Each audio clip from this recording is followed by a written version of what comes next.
आज मेरो जन्मदिन। सबैभन्दा पहिला त मलाई जन्म दिनुहुने मेरी आमा अनि मेरो बाबा, हजुरहरूलाई धेरै धेरै धन्यवाद। मलाई यो सुन्दर दुनियाँमा जन्म दिनुभएकोमा अनि धेरै धेरै धन्यवाद मेरी आमा, मलाई यति राम्रो संस्कार दिनुभएकोमा अनि धेरै धेरै धन्यवाद मलाई यति राम्रो परिवारमा जन्म दिनुभएकोमा। जिन्दगीमा जन्म लिइसकेपछि दुःख कष्ट भन्ने कुरा त आइ नै रहन्छ। बस यो दुःख कष्टलाई हिम्मत गरेर अझै अगाडि बढ्न पाऊँ।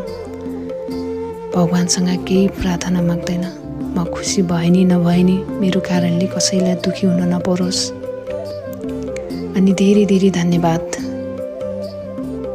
यति ठुलो दुःखको घडीमा मलाई साथ सपोर्ट दिनुहुने सम्पूर्ण नेपाली आमा बुवा दाजु भाइ दिदी बहिनी सम्पूर्णलाई धेरै धेरै धन्यवाद।